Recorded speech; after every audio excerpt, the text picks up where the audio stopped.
CM ಹುದ್ದೆ ಬಗ್ಗೆ ಯತೀಂದ್ರ ಸಿದ್ದರಾಮಯ್ಯ ಹೇಳಿಕೆ ವಿಚಾರಕ್ಕೆ ಸಂಬಂಧಪಟ್ಟ ಹಾಗೆ ಅದು ಅವರ ವೈಯಕ್ತಿಕ ಅಭಿಪ್ರಾಯ ಎಂದು ಜಿ ಪರಮೇಶ್ವರ್ ಅಭಿಪ್ರಾಯಪಟ್ಟಿದ್ದಾರೆ. ನಾವು ಹೈಕಮಾಂಡ್ ಮೇಲೆ ಡಿಪೆಂಡ್ ಆಗಿದ್ದೀವಿ, ಅಧಿಕಾರ ಒಪ್ಪಂದ ಆಗಿದೆ ಅಂತ ಹೈಕಮಾಂಡ್ ಹೇಳಿಲ್ಲ.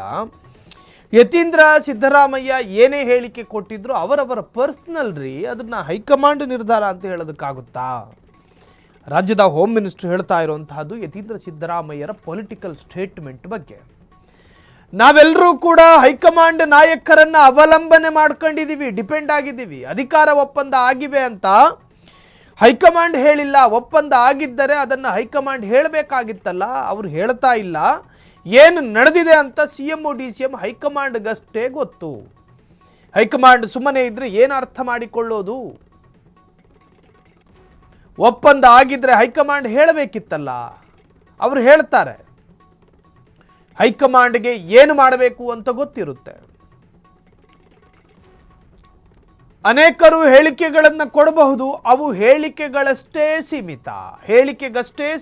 ಅಧಿಕಾರ ಹಂಚಿಕೆಯ ಬಗ್ಗೆ ಗೃಹ ಸಚಿವ ಡಾಕ್ಟರ್ ಜಿ ಪರಮೇಶ್ವರ್ ಸ್ಪಷ್ಟನೆಯನ್ನು ಕೊಟ್ಟಿದ್ದಾರೆ. ಕಾಂಗ್ರೆಸ್ ಪಕ್ಷದಲ್ಲಿ 8-9 ತಿಂಗಳುಗಳಿಂದ ನಿರಂತರವಾಗಿ ಮುನ್ನೆಲೆಯಲ್ಲಿರ್ತಕ್ಕಂತಹ ಅಧಿಕಾರ ಹಂಚಿಕೆ ಅರ್ಥಾತ್ ಪವರ್ ಶೇರಿಂಗ್ ವಿಚಾರ. 2.5 ವರ್ಷ ಸಿದ್ದರಾಮಯ್ಯನವರು, ಇನ್ನುಳಿದ 2.5 ವರ್ಷ ಡಿ.ಕೆ. ಶಿವಕುಮಾರ್ ಅವರು. 2023ರ ಎಲೆಕ್ಷನ್ ಬರುವುದಕ್ಕೂ ಮೊದಲು ಹೈಕಮಾಂಡ್ ನಾಯಕರು 4 ಗೋಡೆಯಲ್ಲಿ ಕೂತ್ಕೊಂಡು ಇಬ್ಬರು ಕೈ ಹತ್ರಕ್ಕಿಡ್ಕೊಂಡು ನೀನು 2.5 ವರ್ಷ ಅಂಥೇಳಿ ಹೇಳಿದ್ದಾರೆ. ಅದರ ಭಾಗವಾಗಿ ಈಗ ಅಧಿಕಾರವನ್ನು ಬಿಟ್ಕೊಡ್ಬೇಕು ಅಂಥೇಳಿ ಡಿ.ಕೆ. ಬಣ ಒಂದು ಕಡೆ ಸರ್ಕಸ್ ಮಾಡ್ತಾ ಇದ್ದರೆ, ಮತ್ತೊಂದು ಕಡೆ ಹೈಕಮಾಂಡ್ ಇವೆಲ್ಲವನ್ನು ಗಮನಿಸಿಕೊಂಡು ಮಾತನಾಡದೆ ತಾತ್ಕಾಲಿಕ ಮೂಗುರು ಥರ ಆ್ಯಕ್ಟ್ ಮಾಡ್ತಾ ಇದೆ. ಇನ್ನು ಯತೀಂದ್ರ ಸಿದ್ದರಾಮಯ್ಯ ಈ ವಿಚಾರವಾಗಿ ನನ್ನ ತಂದೆಯೇ 5 ವರ್ಷ ಪೂರ್ಣಾವಧಿ ಸಿಎಂ ಆಗಿ ಮುಂದುವರಿತಾರೆ ಅಂತ ಒಂದು ಹೇಳಿಕೆ ಕೊಟ್ಟಿದ್ದರು. ಆ ಹೇಳಿಕೆಯ ಬಗ್ಗೆ ಡಿ.ಕೆ. ಶಿವಕುಮಾರ್ ಅವರು, ನಮ್ಮ ಹೈಕಮಾಂಡೇ ಯತೀಂದ್ರ, ಹಾಗಾಗಿ ಅವರು ಹೇಳಿದ್ದನ್ನು ನಾವು ಸ್ವೀಕಾರ ಮಾಡ್ಕೋಬೇಕಾಗಿ ಬರುತ್ತೆ ಅಂಥೇಳಿ ವ್ಯಂಗ್ಯ ಮಾಡಿದರು. ಆ ಬಗ್ಗೆ ಯತೀಂದ್ರ ಸಿದ್ದರಾಮಯ್ಯನವರು ಕೂಡ ಹೇಳಿಕೆಯನ್ನು ಕೊಟ್ಟರು.